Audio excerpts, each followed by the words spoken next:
रानी ने सोचा ऐसा ऐसे संतान पैदा हुई है, ऐसी संतान को रख के क्या करना भाई, इसको तो फेंक दो बाहर या उसको मार दो।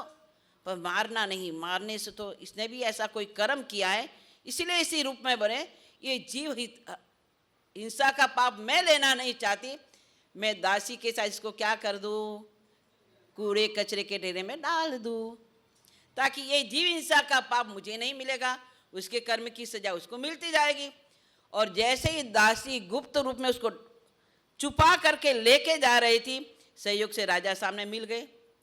और राजा ने कहा तू क्या लेके जा रही है? उसको पता था कि रानी को अभी प्रसव होने वाला है, संतान होने वाली है, तो शायद यही तो कर्म नहीं है। तो उसने देखा ये, अरे ये क्या, इतना बड़ा पाप, अगर इस जीव को हमने ऐसा मार दिया तो फिर आगे हमारी संतान कैसे होगी? अभी तो ये पहली संतान है, उस पहली संतान के साथ हम ऐसा दुर्व्यवहार नहीं कर सकते। नहीं, तू लेके जा और रानी को कहना राजा जी की आज्ञा नहीं है। वापस लेके आई, रानी उसकी सेवा कर रही है। कर्म का संयोग, दुख विपाक, कभी दुख विपाक को भी सुनो तो थोड़ा पाप से भय लगेगा। हम पाप में इतने रचमच गए कि धर्म तो खुट्टी पर टका दिया और पाप की तरफ हमारे कदम बढ़ते ही बढ़ते जा रहे।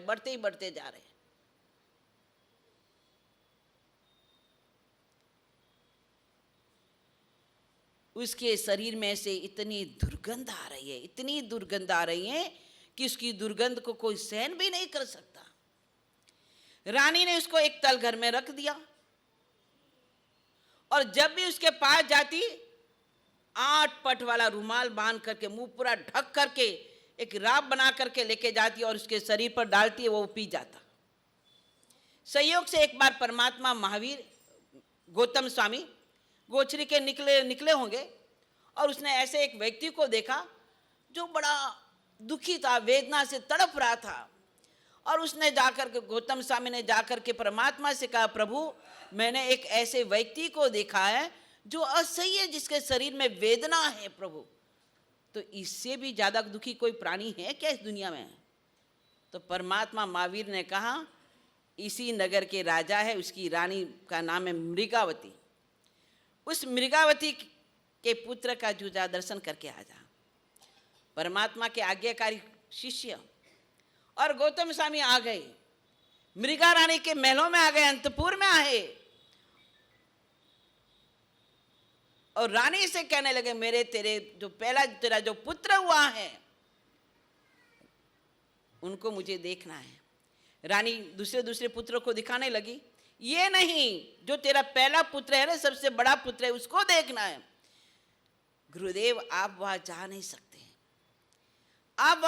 सकते, आपको मैं कहां लेके जाऊं? नहीं, मेरे को जाना ही जाना, देखना ही देखना है। पाप की सजा कितनी कड़ी होती है और हम पाप करते जरा भी हिचकिचाते नहीं, जरा भी भय नहीं। अकेला काया से ही पाप होता है ऐसा मत मानना, या तो वचन का भी योग चलता है और मन का भी योग चलता है। हम काया से नहीं कर सकते तो वचन से कर ले, वचन से नहीं करते तो मन से कर लेते हैं। गौतम स्वामी तलघर में जाकर उन्होंने कहा, ऐसा नहीं, आप अपना मुख को बांध दो, 8 पट से मुख को बांध दो और फिर चलो प्रभु। गौतम स्वामी वहां गए और देखते, हाय, इतनी 7वीं नरक के जैसी असह्य वेदना को वो जीव भोग रहा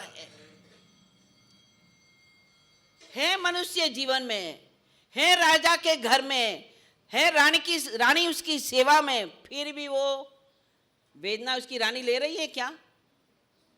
इतना बड़ा राजा उसकी वेदना को किसी को बेच रहा है क्या? दे रहा है? नहीं ले सकते।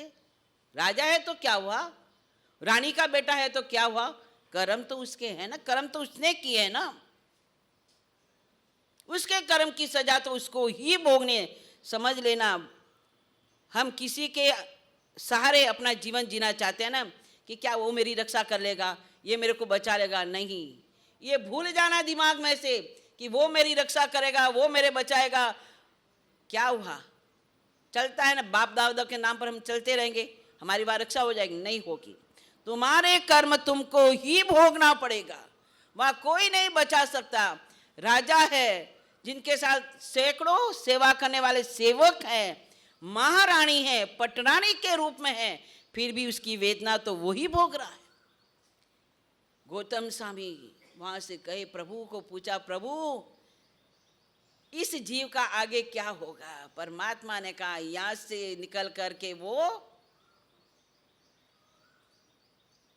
सिंह के रूप में पैदा होगा, पहली नरक में जाएगा, तीसरी नरक में जाएगा, पांचवी नरक में जाएगा। इस तरह से वो कई कई भवों तक इस वेदना को भोगते रहेगा। ये हमारा जैन दर्शन में दुख विभाग। ये सुनो, कर्म छोटा करते हैं लेकिन उसका फल कितना बड़ा होता है। वट वृक्ष का बीज कितना छोटा होता है, कितना छोटा, छोटा सा, लेकिन वट वृक्ष कितना बड़ा होता है, कितना बड़ा होता है, बहुत बड़ा होता है ना। बस ये कर्म के बीज भले हम छोटे देखते हैं। उसने चोरी करी, गुनहगार में पकड़ा गया, फांसी की सजा है। जिंदा सेठ को पता चला कि अरे अरे उसको फांसी की सजा है, लेकिन अंत समय में सद्बुद्धि तो दे दूं, थोड़ी कुछ तो बता दो। सेठ बड़ा दयालु, अंदर से उसकी दया पनप गई। वो वितराग धर्म को मानने वाला था, धर्म के प्रति पूर्ण श्रद्धा थी। गया वो, जाकर के उसको नमस्कार मां मंत्र दिया, कोई बात नहीं, जो कुछ होगा शरीर का होगा, आत्मा तो तेरी अजर अमर है, वो तो कभी मरती नहीं, वो तो मरने वाली नहीं। मंत्र दिया उसको, नवकार मंत्र दिया। उसने कहा मेरे को पानी पीना है, मेरे को प्यास लगी है, पानी पीना है। सेठ ने कहा कोई बात नहीं। सेठ ने ला करके पानी पिलाया और नवकार मंत्र भी दिया। पानी से उसकी बाहर की प्यास शांत हो गई और नवकार मंत्र के कारण उसकी अंतर की जो तड़पन थी, जो रोध आद्र ध्यान था, वो क्या हो गया, शांत हो गया, शांत हो गया। फांसी पर चढ़ा दिया गया। लेकिन एकदम समाधि भाव में मरने के कारण वो मर करके देवलोक में, पहले देवलोक में उत्पन्न हुआ। अब पता चला कि अरे अरे इसने राज्य के विरुद्ध काम किया। जिंदा सेठ ने उस चोर को मरते हुए क्या पिला दिया, क्या पिला दिया, पानी पिला दिया। अब इसको भी सजा होनी चाहिए। चलो सेठ को भी फांसी की सजा होगी क्योंकि उसने चोर की हेल्प करी है, मदद करी है। और सेठ को भी क्या हो गया, फांसी की सजा का हुक्म हो गया। सेठ ने कहा कोई बात नहीं, कोई बात नहीं, मैंने तो काम अच्छा ही किया है ना, कोई बात नहीं। शरीर तो वैसे आज भी जन्म के साथ मूर्ति तो लगी हुई है, आज नहीं तो कल मरना ही मरना है, कोई बात नहीं। सेठ हंसते हंसते फांसी के लिए तैयार हो गया, चला गया। फांसी देने वाला जल्लाद देखता है, इतनी मुस्कान, ऐसी मुस्कान। वो कहता है मरता है वो शरीर मरता है, मेरे प्रभु ने कहा है, मेरे परमात्मा ने कहा है, आत्मा कभी मरती नहीं, आत्मा कभी मरती नहीं है, वह तो अजर अमर है। भले ये शरीर मर जाएगा तो क्या फर्क पड़ेगा।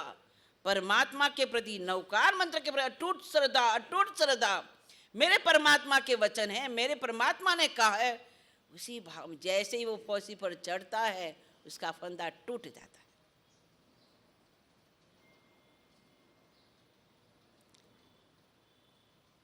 वही देवलोक में गया हुआ जीव जब अपने ज्ञान से देखता है कि ओहो मेरा उपकारी, जिसने मुझे मरते हुए पानी पिलाया और फांसी के समय भी मुझे क्या सुनाया, मंत्र सुनाया, मंत्र सुनाया, और उसके कारण ही मैं क्या हुआ, कहाँ पहुंचा, यहाँ पहुंचा।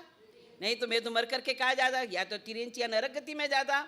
उस दुखों से छुड़ाने वाला ये मेरा परम उपकारी, आज उसको भी फांसी की सजा, ये कभी हो नहीं सकता। उसने आकर के उसको तोड़ दिया। एक बार नहीं, दो बार नहीं, 3 बार ऐसा कहा, 3 ही बार टूट गया। धर्म क्या नहीं करता है, धर्मे रक्षन्ति, तुम धर्म की रक्षा करो, धर्म तुम्हारी रक्षा करेगा। पर हम कभी धर्म की रक्षा के लिए तैयार ही नहीं रहते। उसने धर्म की रक्षा करी तो धर्म उसके लिए रक्षा करने के लिए तैयार हो गया। वही जीव आकर के उसको क्या कर दिया, जीवन दान दे दिया। तो हमारे यहाँ पर संवेग, निर्वेद, अनुकंपा और आस्तिकी, ये हमारे क्या है, सम्यक दर्शन के लक्षण है। क्या हमारे में ये चीजें हैं? परमात्मा के धर्म के प्रति श्रद्धा है? क्या हमारे में अनुकंपा है? क्या संसार हमें काल कोठरी के जैसा महसूस लगता है? क्या मोक्ष की अभिलाषा हमारे जीवन में है? निमित्त आने पर हमारे कसाय शांत रहते हैं तो समझ लेना निश्चित हम क्या, भव्य आत्मा है। निश्चित हमारा मोक्ष होने वाला है। निश्चित हमारी आत्मा इस संसार से एक न एक दिन शाश्वत सुखों को प्राप्त कर, जिस सुख को प्राप्त करने के बाद अन्य किसी सुख की इच्छा नहीं रहती।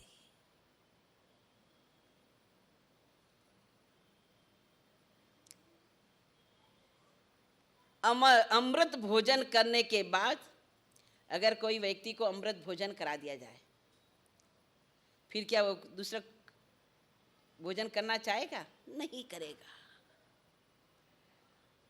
वो स्वाद कभी मिटता नहीं, खत्म होता नहीं, वो तो शाश्वत स्वाद है।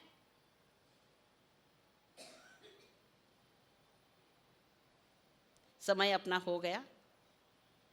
बस हमें परम पुण्य से, परमार्थ के पुण्य से, पुण्य ही नहीं, पुण्य तो कचरा भी हो सकता है, पुण्य तो कचरा भी हो सकता है, घास फूस जैसा भी हो सकता है, वो नहीं, परमार्थ का पुण्य मिला है हमें। कौन सा मिला पुण्य? परमार्थ का पुण्य। जिसलिए मेरे को, हमको मनुष्य जीवन तो मिला ही मिला। मनुष्य जीवन में हमें क्या मिला? वितरागी मिल गया। वितरागी तो मिला ही मिला, वितराग के साथ वितरागी की वाणी मिली, और वाणी जिनका हम श्रवण करते हैं, बस हमें साक्षात करने का एक अवसर मिला है। यह हमारा परमार्थ पुण्य है। उस परमार्थ पुण्य को घास फूस जैसा नहीं बनाए। घास फूस तो जल जाता है, खत्म हो जाता है, किसी का नष्ट हो जाता है, लेकिन हमारा परमार्थ का पुण्य होगा, वो हमारे मोक्ष तक साथ रहेगा। जब तक हम वहां नहीं पहुंचे तब तक हमारा साथ रहेगा रहेगा रहेगा रहेगा। जैसे ही हमारी आत्मा संसार से मुक्त हो गई, वह पुण्य भी हमारा छूट जाएगा। बस मैं इतना ही कहना चाहती हूँ, हम परमात्मा के बताए हुए मार्ग पर चले।